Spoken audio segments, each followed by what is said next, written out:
Hi, welcome to Plato's Cave, your speakeasy for ideas, where Tom and Dave show us how to think like the American founders. Grab a drink if you'd like. The conversation about saving our republic is about to begin.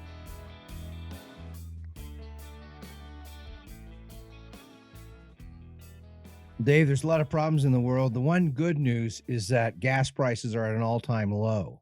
I'm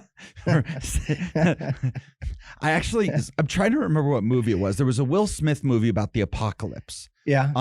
Is that where everybody turns into like zombie creatures? He's in New York all alone? Maybe. Yeah. No, but it was right before that, or I want to say it was a different one. I don't remember. Somebody was telling me about this over drinks last night. Okay. And the joke was they showed the gas pump when he was filling up his gas tank. Yeah. And we have officially gone higher than the gas prices during the apocalypse.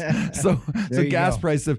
I filled up yesterday for the first time in a while. I've been trying to reduce my driving like everybody else is doing. Right. Which is going to prove to be a problem. We'll talk about that in a minute. But I filled up yesterday, $90 to fill my tank. And it's not like you have some gigantic gas guzzling, no, like 4x4 truck or something. Right. I drive a mid-size sedan. Yeah. And $90 to fill my tank, 17 gallons. Yeah.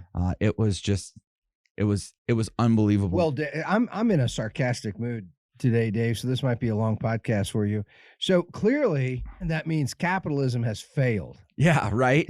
If only we had some common sense gas regulations. Right, because the gas companies have decided to price gouge only because Biden's in office. That's what he keeps telling us. Right. It's Russia and the gas companies are colluding to price gouge us. Yep. But they didn't want to do that when Trump was in office. They only wanted to do it when Biden and Obama have been in office. Yeah.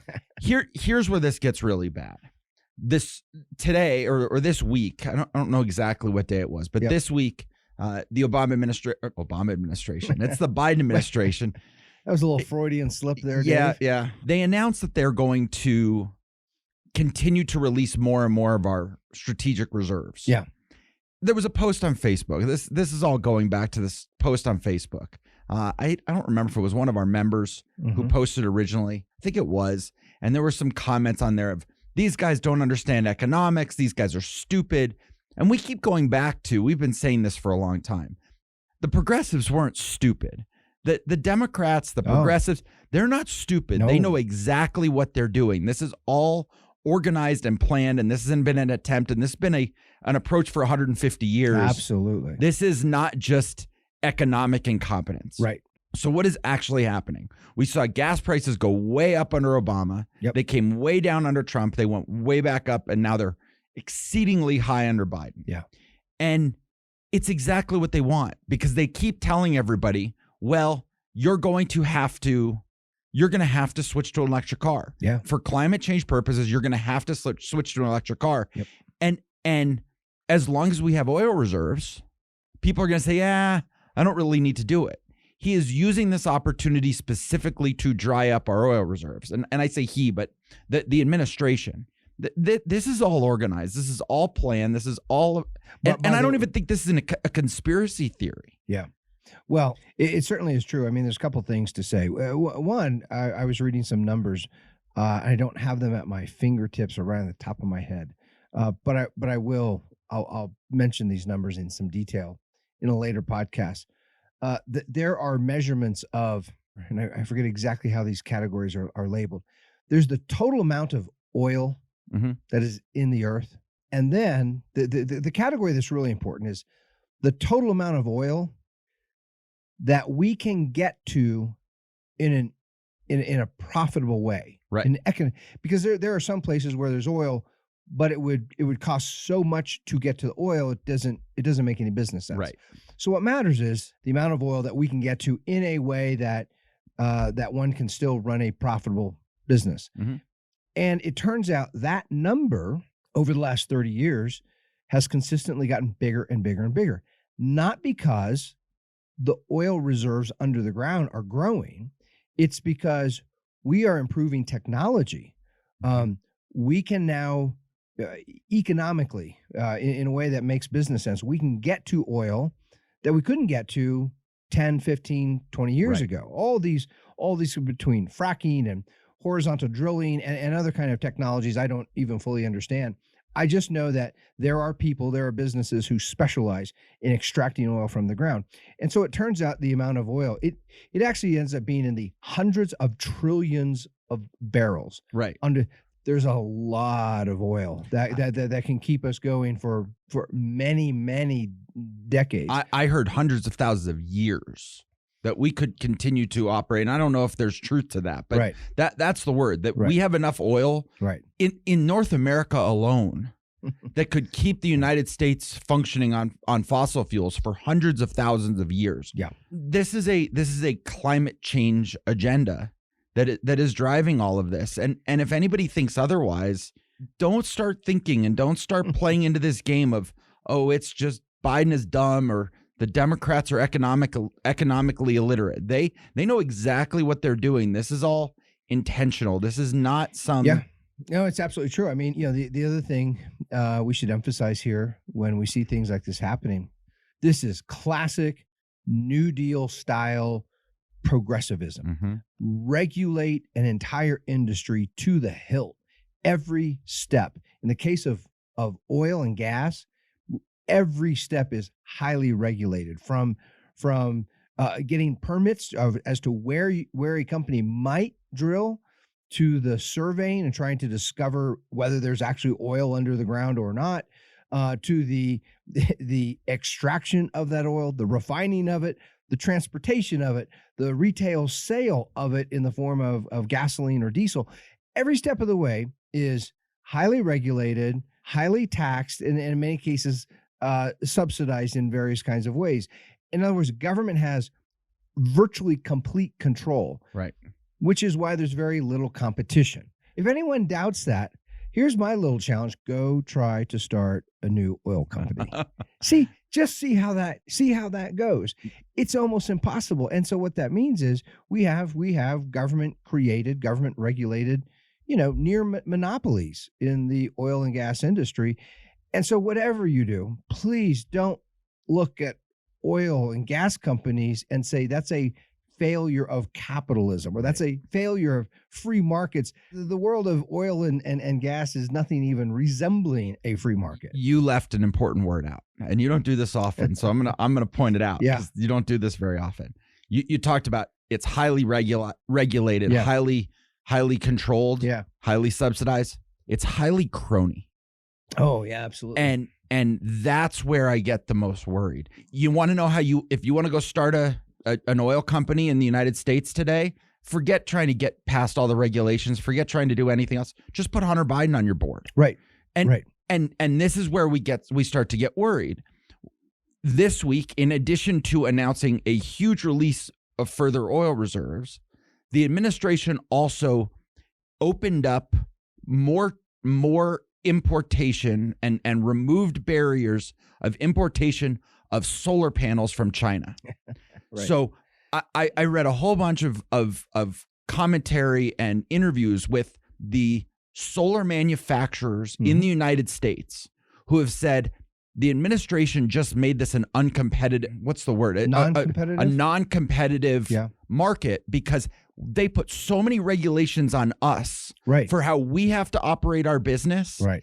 And yet they're now increasing the importation. They're helping China import solar panels to the United States because the U.S. companies, because of regulation, because of cost, because of minimum wage, because of everything else that goes on, it's become too expensive. Yes. And so China's going to come in, they're going to undercut all of these U.S. companies, and we're going to end up hurting the U.S. companies, not because it's a free market, but because we're regulating American companies and the Chinese don't have to face those regulations. And we do this with things even more important than solar panels.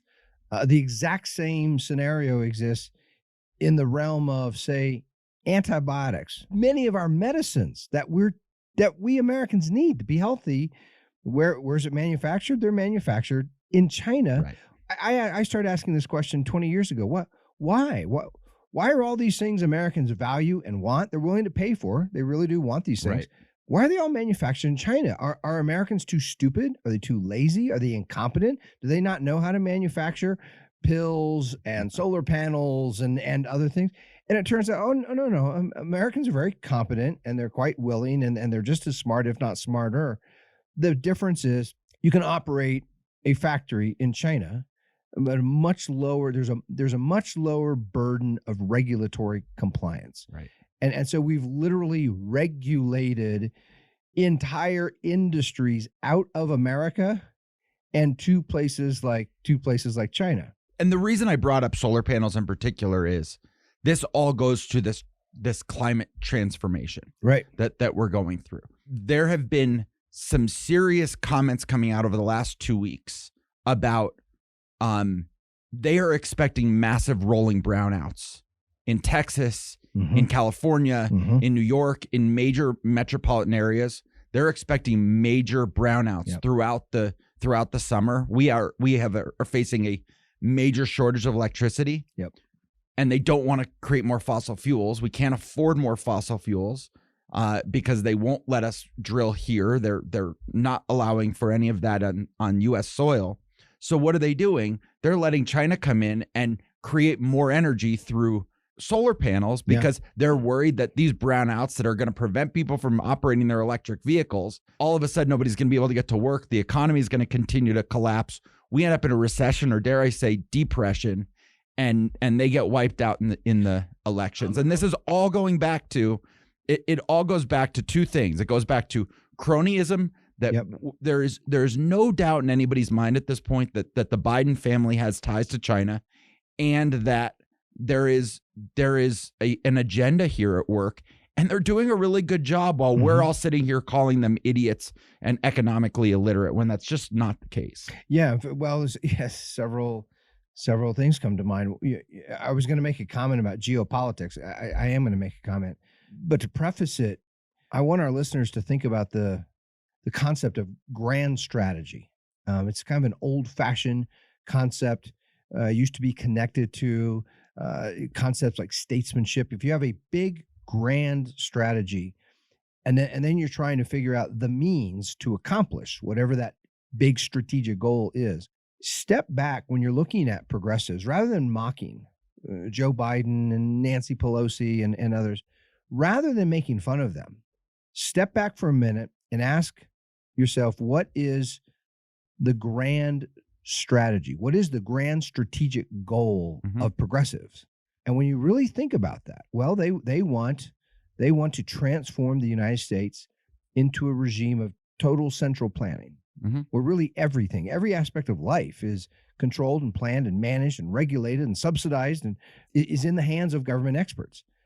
All of a sudden, they don't look feckless and stupid they start to look very clever, because those things they do all end up leading in that direction. And here I want to offer kind of a shout out and kind of provoke a little bit. I want to poke a little bit those who think about things like big national grand strategy in the international arena, right? So you think of all the nations of the world, and then the United States in particular. What is our purpose relative to all those other nations? I mean, one basic purpose is we want to be safe. We don't want any other nations hurting us or harming us.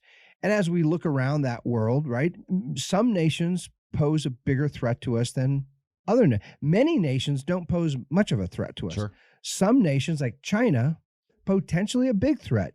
People who think about grand strategy and geopolitics will point to China as either the number one or in the top tier of international threats to American national safety, national security. And I would offer to those people who think about those things that the greatest strategic mistake we're making is not, on its face, it's not a military mistake. It's nothing like that. It's a regulatory mistake. That in building up this huge progressive regulatory state within the United States, that has done more to help China and to hurt us, to hurt our own cause Absolutely. Of self-protection and self-defense. If you really want America to be robust and vibrant and prosperous and strong, then deregulate things. Let Americans be productive. Let them produce their own medicines and solar panels and all kinds of other things. we see, as I was listening to you, Dave, and you were talking about the prices at the gas pump, and that's certainly going to be, it's going to be a big deal in upcoming elections. I mean, it's impossible not to. Come on, when people are taking out small loans just to go fill up their car with gas, right? I mean, it's hitting people in the pocketbook. And it reminds me of a very similar, something else that really affects people directly, the cost of housing, whether you're buying a house, renting, it really doesn't matter, because when prices of housing goes up, I mean, of course, that means it's more expensive to buy a house, but it also means it's more expensive to rent, whether you're renting an apartment, renting somebody's house, whatever it is. And in the realm of housing, we also see this typical, this goes back to New Deal style progressivism. Mm-hmm. You tax productive Americans, and you take those tax dollars and you create bureaus of regulators. And then those regulators, what they do, they're getting paid $100,000, $150,000 salaries. They regulate the use of property, including land and other property. And they say, well, we're the regulators. We care about all these greater causes. We're going to confine and restrict the building of new houses because, Dave, in this land over here, they sit there with a map, literally, and they have magic markers, and they say, we discovered there are some prairie dogs that live over here. And you can't build houses, Dave, where prairie dogs have made their homes. And so they limit the construction of housing. Yep. They're limiting the supply of housing. What happens then to the price of housing? People move to a place like Colorado. It's beautiful here. Lots of people want to live in Colorado for many different reasons. They move to Colorado. There are more people, so there's more demand for housing. The regulators, the progressives, have limited the supply. Mm-hmm. So now all of a sudden the price of housing goes up. Mm-hmm. So what does the progressive mayor of Denver do? He comes out and he says, we have a housing crisis. We need government programs to subsidize housing costs, right? Because it's so high. Now, that this whole problem was caused by the regulatory restriction on the supply of housing. Yep. So what do we need to do? We in government, we need to tax you more so that we can offer various kinds of housing subsidies, right? So that people can, first-time home buyers and people like that, right, can actually get into a house. So what you're saying is government creates problems so that they can claim to solve problems, that they're actually creating more problems that they can keep claiming to solve over and over and over and over and over again. Endlessly. It's Nietzsche had a great phrase. It's the eternal return of the same. It is the same plan executed over and over and over endlessly. Well, and we're seeing it in every aspect of our lives today. Yeah. It's interesting you brought up geopolitics, and I'm going to transition us a little bit. I'm going to turn this because I had a really interesting conversation. I want to say Monday morning, but these days sometimes these are all blending together. I have a cousin. I don't know if I've talked about her on podcast before. I know I've talked in the past about some of my family history with the Holocaust. Mm-hmm. I had an aunt whose husband spent 3.5 years in Auschwitz. Okay. He came over afterward. He married her. He survived. Okay. He died fairly young, heart failure, or heart disease. Body was just, and she got very sick not long after he passed, and she didn't make it. She didn't even make it to 50. And her daughter lived with my dad and I while she was in high school. Okay. She needed, there were 3 siblings and we ended up living with them. And she went through a lot, right? I mean, you go through that, you lose your parents at a young age and you lose it to something. I remember I was young, but I remember watching her my aunt and uncle and what they physically were going through. Yeah. It was not easy to watch. Yeah. And my cousin had a lot of problems with it and went through a lot.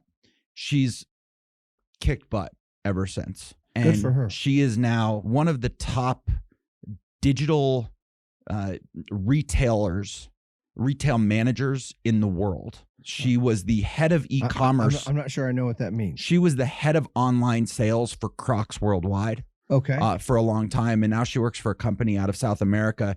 They're one of the largest shoe manufacturers in the world. And she got to be the opening keynote speaker at the largest retail conference in the world out of London. Okay.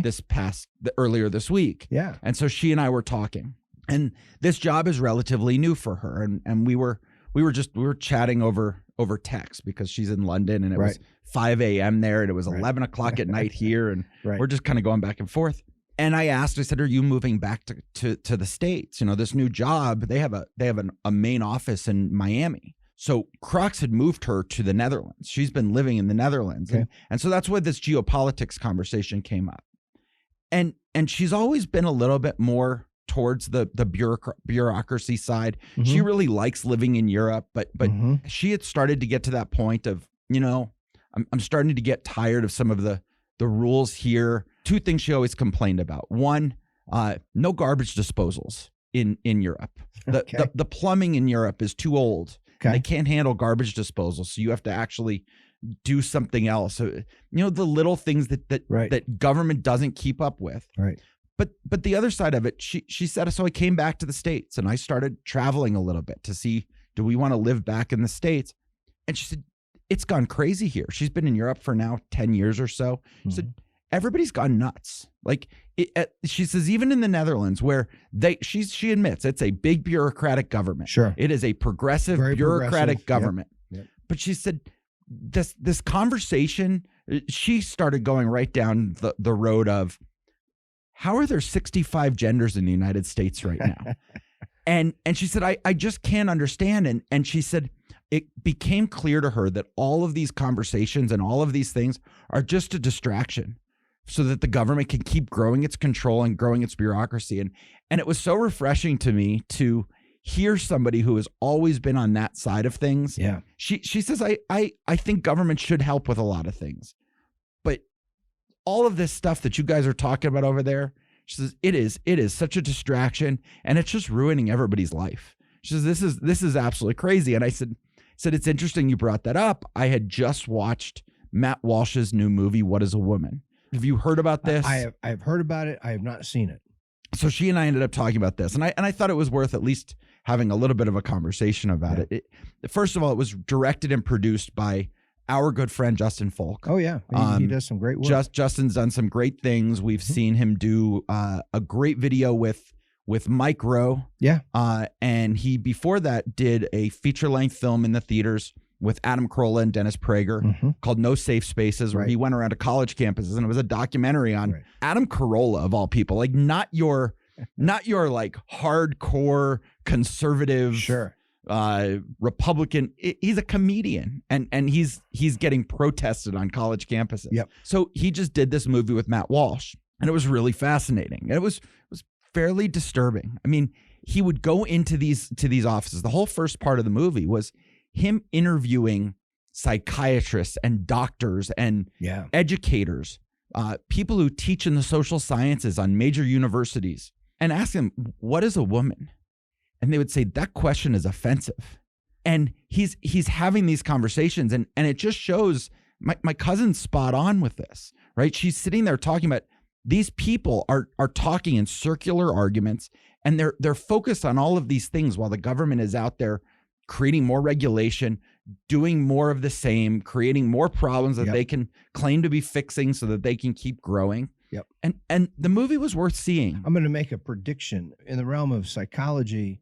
Sort of the Bible for psychology is a book practitioners use by an acronym, the DSM, which is the Diagnostic and Statistical Manual of, I don't remember, it's mental disorders, psychological disorders. And it is currently in the 5th edition. And it's a fascinating story. The first edition and the second edition, which would have come out in the mid-1960s. Okay. Both of them classified homosexuality as a mental disorder, something requiring calling for therapeutic treatment. In the 3rd edition, there's a change. It is no longer categorized as a disorder. And I've been encouraging graduate students in the social sciences for years. Someone, I don't know that this has been done. Someone should write a dissertation length study on exactly how that change happened, because there were all kinds of political and cultural pressures that led to that change. I think politics had far more to do with that change. This is a medical manual, right? This is what practicing psychologists and psychiatrists use as they make clinical diagnoses. Politics had as much, if not more, to do than actual science. Sure. And this also raises a question for those who say we follow the science. My prediction is that the same thing is going to happen in that whole realm of gender dysphoria. Yes. That what is currently labeled as a disorder is going to change, will become not a disorder, and it will likely have very little to do with science. It'll have a lot to do with cultural and political pressure. Well, and so much of this, that's exactly it. So much of it is just, what do people want to be culturally appropriate? Yeah. And then they just change the science to fit that. And Matt Walsh brought up one of the greatest examples of this. And he asked a few of the people in interviews about this. And I've seen these videos before. Have you heard about people who call themselves transabled? Have you ever heard of that term? I don't think so. Transabled are people who believe they are intended to be disabled and were born with like 2 working limbs, but they think they should have lost an arm. They think they should be disabled, and they're actually going in and asking for surgeries to remove an arm, to remove a leg, a working body part. Wow, what a fascinating. I mean, let me back up. What a terrible thing, right? On the one hand, and at the same time, the social scientist in me thinks, I mean, what a fascinating sort of psychological, sociological experiment and hypotheses. Those who are really pushing this whole trans agenda, what do you do with someone who comes up and says, now I identify as something different? It's not my gender.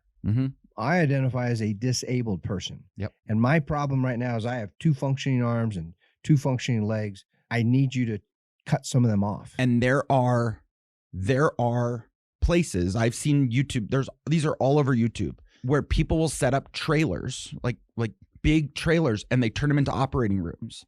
And it's a black market, and you can go in and get a limb removed. You can get an ear removed. You can get an eye removed. You can do all kinds of things to become disabled. And he poses to this to all of these people. Yeah. And he says, these people believe in their hearts. They believe it to the point that they're willing to remove a limb. Right. We're not talking about, I'm putting an arm behind my back. They believe it so much that they are willing to remove a limb. Permanent disfiguration. Permanent disfigurement. And these doctors, these psychiatrists, those people have serious mental handicaps. Those people are seriously mentally unstable, and they need serious mental help. And he says, you don't see the connect. They said, no, they're totally different things. And it's this idea of, well, one has become culturally acceptable, right, and one is not, right. And then you start throwing in this whole idea of it's kids doing it. Yeah. And we're starting to get doctors who are there are states who are saying doctors can do these surgeries on kids who I mean, I just think about my formative years and how many, right. When you're 7 years old, 6 years old, 8 years old, you think girls have cooties. And my family who used to give me, I was the young one in my family, and if they used to give me a hard time, you think she's cute, don't you? And I would be embarrassed when I'm 7 years old, and I didn't want to admit it. I was just listening when I'm driving around, sitting in traffic. A lot of times I turn to it's a local radio station that plays comedians, right? Short little snippets, usually a minute or two from various comedy skits. And there's this comedian, and he's making a joke. When he was a little kid, he got enrolled in some kind of like summer camp or something, and he's like 6 years old, and it's all girls, and he was horrified because he thought that meant he was gay. He's a little boy because all of his friends say, right, if you play with girls, you're gay. Yeah. And the cool guys, right, are playing with all the boys. And he was just joking, right, about how mixed up things are when you're a little kid. You don't know what any of these things mean, right? Because you just don't have the mental equipment to think through questions of sex and sexuality, and that doesn't make sense to a little kid. And this is the real challenge of what's happening within schools, within the broader culture, there is this advocacy going on that if you really want to be, special, you want to be good, you don't have to be virtuous. You don't have to be particularly wise or just, or I think of any of the classical virtues. But if you're a boy who says he's a girl, or you're a girl, that really is the new virtue. You deserve honors and praise, and it's the new form of courage. That is courage, and so there is this great encouragement of that, and the result is, certainly there are little boys and girls who think they are the other gender. There are others who don't, but they're surrounded by this propaganda, and so they think more about this, and it's putting parents in nightmarish situations, right? When all of a sudden their teenager is threatening suicide if they can't get some, hormone treatment and sexual reassignment surgeries and things like this. No parent wants to come home and find their son or daughter hanging in the closet. And so, I mean, it is creating genuine crises for families and for parents. And the question I keep going back to is, if it wasn't part of our cultural conversation, if we weren't talking about gender reassignment and everything else, are those same kids, and I'm trying to be a little careful and a little gentle with this topic because I don't know every situation. I'm not going to pretend to know every situation. But I knew a lot of girls that I grew up with who probably had some of those. I'm very masculine. These were some of these girls were some of the best athletes in our school.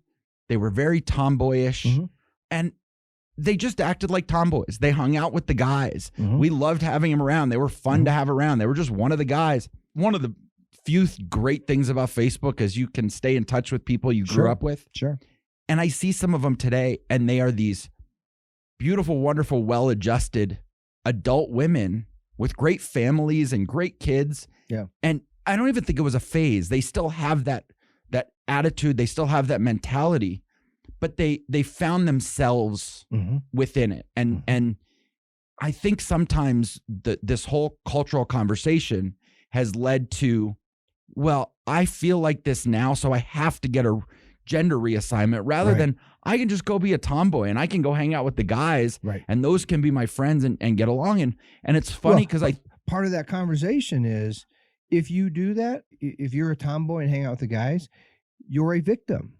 You are being oppressed. You're not being your authentic self. Right. And so one of the challenges here, I've made several references to social science.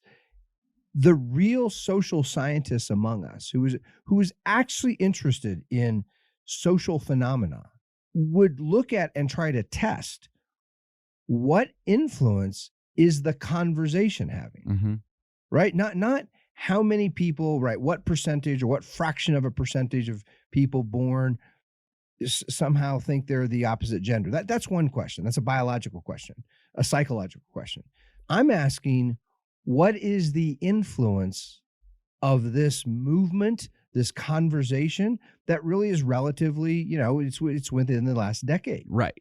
Well, and I think that's my point too, right? Is how much is this whole concept of, well, if you feel this way, you should have a gender reassignment, that's become the right way to think rather than continue to just grow and evolve and find yourself and find what makes you happy and find what makes you. And I think about how long it took me to really start to find myself and other friends of mine, how long it's taken them to find themselves, both men and women. And some are in their mid to late 20s and still haven't found themselves, right? And you start to see this sort of, we're forcing them to make decisions at a younger and younger and younger age. Or that they're not them. Encouraging. I would say we're encouraging them strongly. In some cases, I think in some cases we have parents and we have doctors and we have society and politicians saying you're a bad citizen, you're a bad person. If you can't accept who you are, if you don't know who you are and you can't accept that, you're bad. There's something wrong with you. And that's a scary transition. And it's interesting. So I bring all of this up, and then I think about something you put on Facebook this week, and that was the review of the Top Gun movie. Yeah. I talked about it a little bit last week. Now you've seen it. Yeah. And as we talk about it, I wish I remembered all the call signs other than Rooster and Maverick. Maverick and Rooster, right? But the young woman, fighter pilot. Yeah. This is somebody who's one of those women, right? That character. Right. Now it's a movie, and I get they picked very attractive Hollywood types, right? And she was very attractive and beautiful and all of these things. And we don't know what she would have looked like if that was a real life character, right?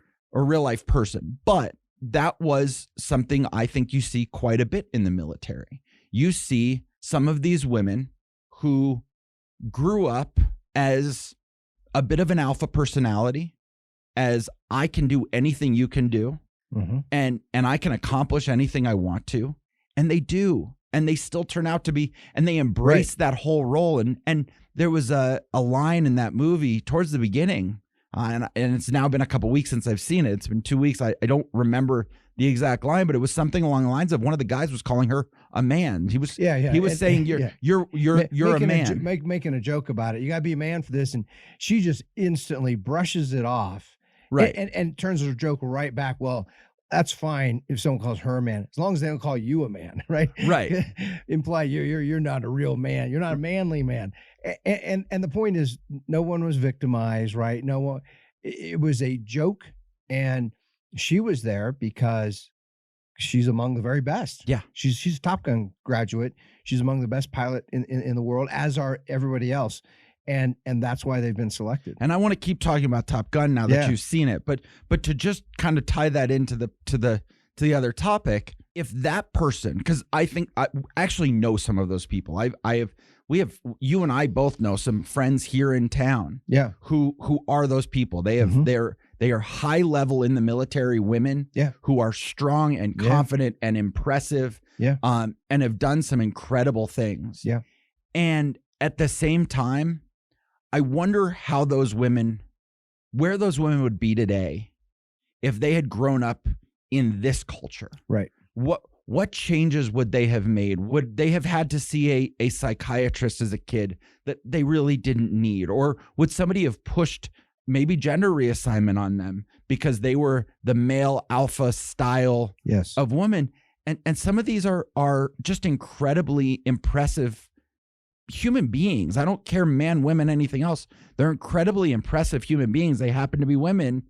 And we're sitting here in a world today that might have really screwed them up mentally when they were younger. When you consider, look, I mean, these are publicly available statistics. This is nothing secret or really even controversial. It's just the truth.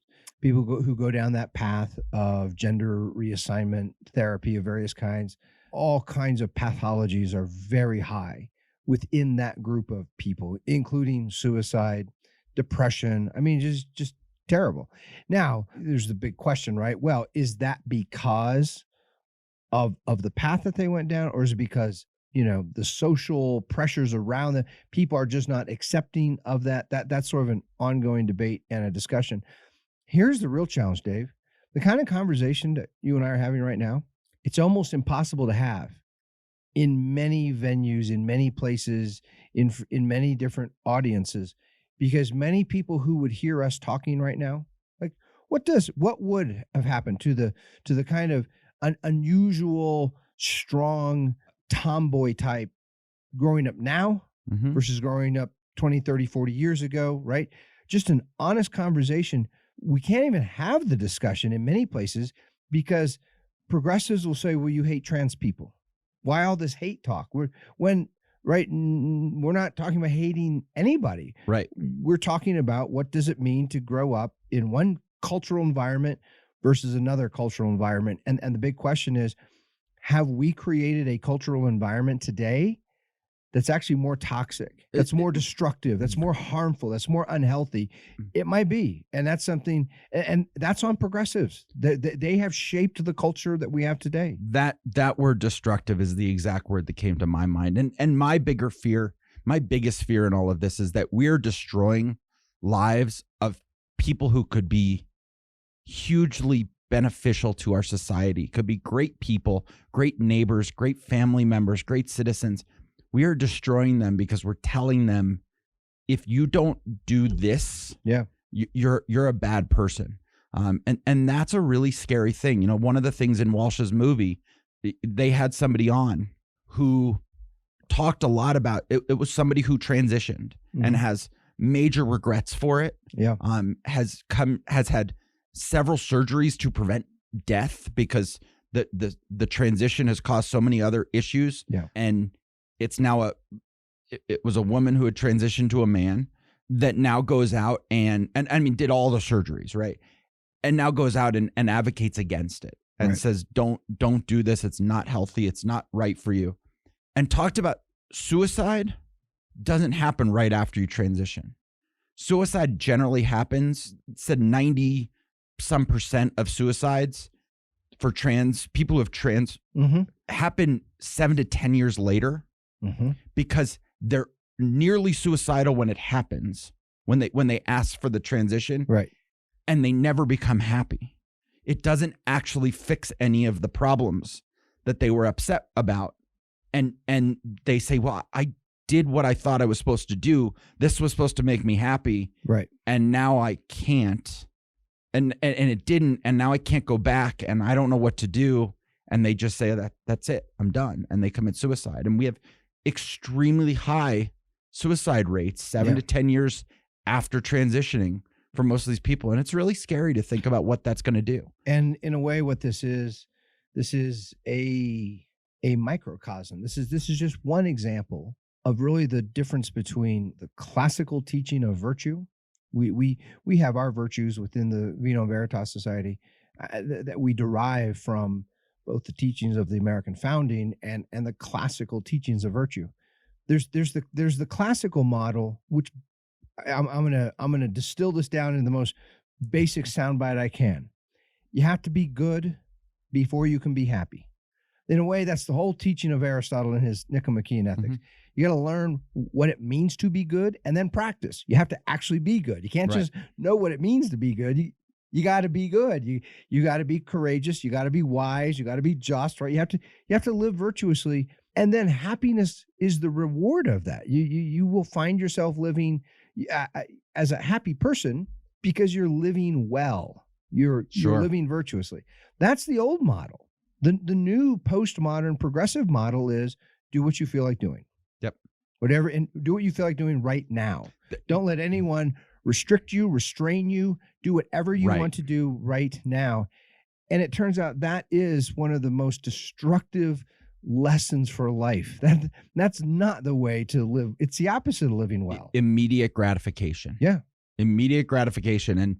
And people's unwillingness to put in the time and effort and work to actually build something good and build something, it's destructive and it's destroying people. And we see it all over the place all the time. One of the most popular books published in the last 5 years has been a kind of self-help type book by an author named Glennon Doyle. And the title of her book, and the whole thesis is contained in the title. It's Untamed. Don't be caged in. Don't let other people tell you how to live, right? Break out, break free, do what you want to do. Now, what she really has in mind, it turns out she married a man and then she discovers she really likes women. So she divorces her husband and marries a woman. And I think she wants to confine her thesis to that. But she offers a much bigger idea for living. Be untamed. In fact, at the very beginning, she offers this story of looking at a cheetah in some kind of zoo and how she felt bad for that cheetah, because that's a cheetah. That cheetah should be out running wild and doing whatever it wants to do, not walking around in a zoo waiting for someone to feed it. And you carry that through. Okay, well, what do animals in the wild, what do cheetahs in the wild actually do? Well, they kill. whatever they want to kill. And sometimes they eat it and sometimes they don't. And I was thinking about this in the connection to the terrible mass shootings, and especially in schools. A cheetah, a tiger, a lion, any top predator like that. Oh, they'll take down an adult buffalo or wildebeest if they're really hungry. They prefer not to. You know what they prefer to take down? A youngling, a newborn, or one that's sick, because they're slow and weak, and it's much easier to. It's easier. Doesn't take as much work, right, to take that down, kill it. And so in a way, right, when you see these terrible, some lunatic marches into a school and murders as many kids, well, that is someone who's living untamed, like a wild animal in the jungle or on the plains of the Serengeti. And I guess you could summarize the difference this way. The classical teaching was be tamed, learn how to be tamed, be self-controlled, be self-governing, be virtuous, and then you're on the path to happiness. Right. The modern view is be unconstrained, unrestricted, untamed, do whatever you want to do.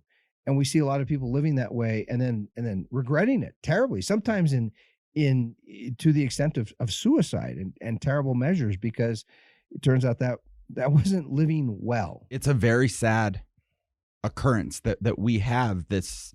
It's not only not just living well, it's that they're acting based on what just feels good instinctually. And that's what the cheetah on the Serengeti does. It feels good to, what is it? It sleeps when it feels like sleeping. It eats when it feels like eating. It has sex when it feels like having sex. Doesn't ask anybody's permission for anything. It does what it has the power to do. And that's the difference. We talk about this over and over. It's a fundamental difference between human beings who have reason and animals who act purely on instinct. And we're starting to, it goes back to the early progressive writings of, no, you should act on your instincts. You should act on what feels good and what ends up feeling good. And when you're nihilistic and there's no right or wrong, and that's what Walsh's movie is all about. There's no right or wrong. When he says, what is a woman? Well, what do you think a woman is? A woman is somebody who they kept defining. A woman is somebody who believes she's a woman. Right. It's a circular definition. Right. Well, you can't define a word using that word in the definition. Right. And we just keep going back to all of this. It's interesting you talk about sort of the immediate gratification stuff too. And I'm going back to Top Gun. That was sort of the generals, all the people he was butting up against, the admirals, I guess. It's the Navy, right? Yeah. The admirals, everybody wanted immediate gratification. He was supposed to have, I don't want to ruin the movie, but what do you call it when you have spoilers? Spoilers. No spoilers. I'll refrain because it's still early. But throughout the movie, we did have this clash of time, right? There was this need to immediate gratification or you're done. And he was sitting there, and I think one of the fundamental ideas for the Maverick character was we need to put in the work. Yeah. And it was one of those things that I think was a less obvious commentary on American life today. It's one of the reasons I loved it. I love the movie. I encourage everybody, all of our members, go see it and go see it in a theater, because if there's ever been a movie made for a great big screen and surround sound and all that, it's this movie. Let's not forget, all of us who pay taxes. Yeah. We all paid for part of that movie because the Navy only charged that $11,000 an hour for the the planes. It's better than the original, hands down. It's a great story. It has a great soundtrack. And, I wrote about this on social media. There are a couple little moments that seem just ever slightly so cheesy, but those are totally eclipsed by just the thrills of the movie. It's fantastic. And one of the things I adored about it was there is no sense of entitlement by anybody in there. Nobody cares. Nobody within the movie, and the audience, nobody cares which ones are women, which ones are men, who's white, who's black. And they're people all different color skin and different sexes, and all that's there. But it doesn't matter. What matters is there is a daunting mission that they want to try to accomplish, and they're not even sure if they can. And it's gonna require the most difficult training that they've undergone. Who's up to this work? They have serious work to do, and that's what the movie is all about. There's no, it's funny. It has the reputation as this great pro-American movie, and yet there is no empty propaganda or slogans about how America's perfect or America's great, or that's not in there. I will say this: there is, so far as I could tell, I did not see any rainbow flags. I didn't see nobody was wearing any kente cloth, right? Nothing like that. But there, you did see the United States flag in several scenes, some of which quite prominent. It is the Navy. It's the United States Navy, right? And so it makes sense that the United States flag is there on naval bases and things like that. These are Americans who have devoted themselves to do everything they can to protect their country. And if and when they fail, they're embarrassed by it. They don't want to fail. They want to protect their country, and they want to protect each other. And there's that sense, even though there's competition and even, there's some personal differences, when push comes to shove, they're all going to do it. They have each other's back. And seeing that kind of teamwork is kind of what you love about the movie. That's such an important part of this. And it made me think of what we're doing with the Vino Veritas Society. What's our very first precept? It's trust. Yeah. It's this idea, we say it all the time. You pledge in the Declaration, they pledge their lives, their fortunes, their sacred honor, right? Yep.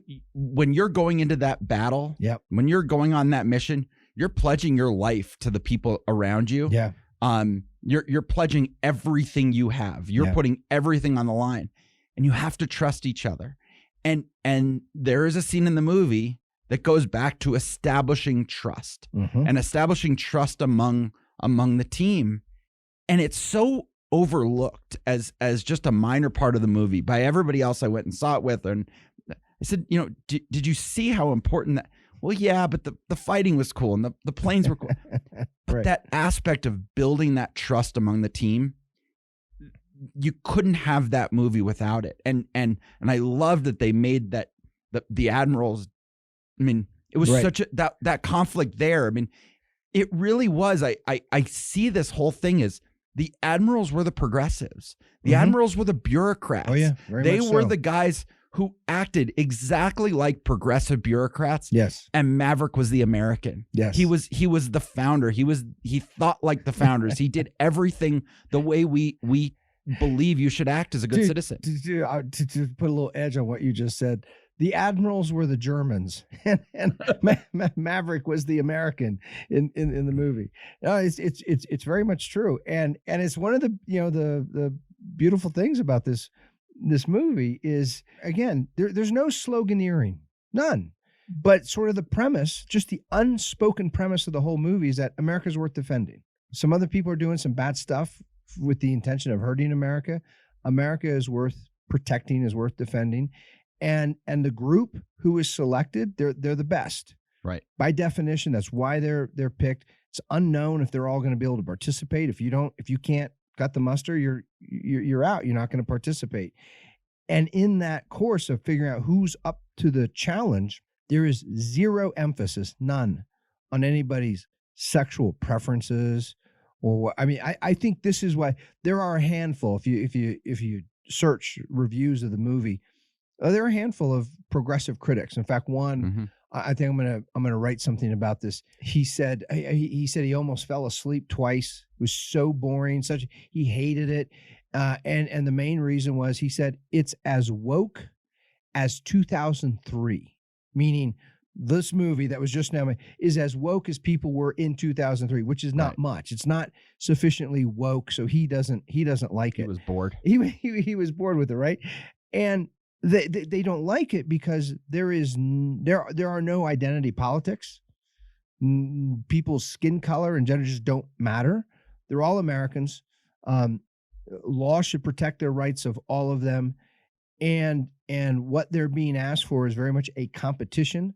The ones who are going to be selected are the ones who perform at the best level, the top. That's who's going to get chosen for this great mission.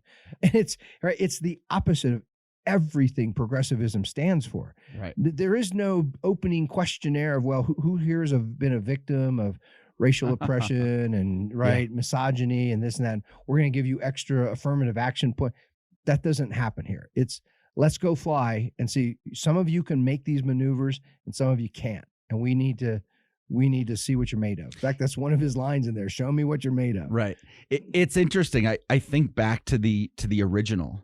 If you remember who his what do you call the Goose's role? What the person who sits in the back seat, the navigator. If you go back to the last scene of the original movie, the navigator who played that role, who came in and filled in for Goose, was Tim Robbins. Is that his name? The actor? Yeah. Tim Robbins is now one of the most outspoken progressives out there. And you wonder if he was one of the guys not included in the follow-up. And you wonder if he just said absolutely not. And I go back to something I said last week too. I loved that they didn't fold China and say we're not going to put the Taiwan flag on there. Right. And they just said, look, we're going to go make a great movie. Mm-hmm. And it's one of the first just people who said, we're going to go out and make a great movie that's not political. And the box office speaks for itself. I think I heard first 2 weeks they've made over $500 million. Yeah. And in the second week, this movie had how do I phrase this?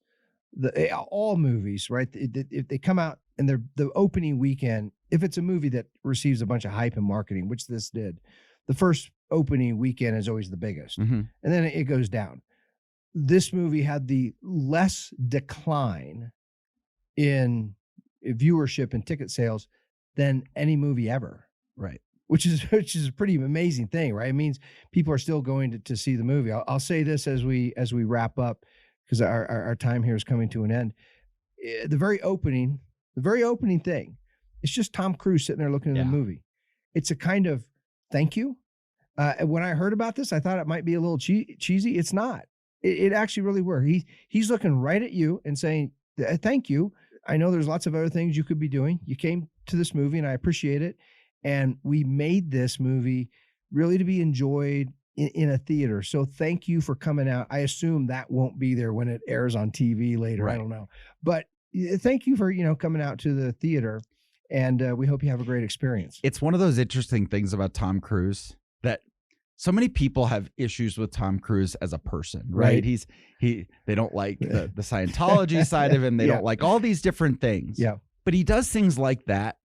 He spent months training and getting used to. He wanted to be in the airplanes. Yeah. He was actually in the plane for a lot of these scenes. He does his own stunts. He rides his own motorcycles. Here's a cool little piece of trivia for our members. There are several scenes where you see a P-51 from World War II. That's his plane. Right. He owns it, works on it, and at the very end you see it flying. That's him flying the plane. Yep. Just kind of cool. Exactly. And he does his own stunts. And he makes so many good movies. And it's so hard for me. I know all these people who say I don't want to like Tom Cruise. Yeah. And he does have some political leanings, but he's able to put them all aside. And it would be really interesting one day if the world ever calms down for a few minutes and we could just do a podcast about the things you could learn about politics from Tom Cruise movies. When you get into things like Minority Report and some of these things, it would be a fascinating conversation because he has done so many good movies that have such a good message about what it is to be a good citizen versus what it is to live in a so-called progressive paradise and the nightmare that actually becomes. Keep in mind the whole Mission Impossible. You know whose biggest problem always is? People connected to the government. Yeah. So here's, this should be our goal, Dave. Not only are we going to do a podcast on Tom Cruise, when that happens, we should add a third seat right there, and we should invite him and have him on as a guest. Okay, that can be one of our goals. Will he jump up on the table and might get all excited? I just want to see him do the dance from what was the Ben Stiller movie in the jungle? What is that movie? Thunder Down Under or Thunder. Thunder something. Yes, where he's in the fat hands and the bald. Yes, and it's such a great scene. It is. All right. Until next time, we're going to have to wrap it up here. Okay. Until next time, though, we're going to keep guarding the ideas of liberty. No sumus custodes.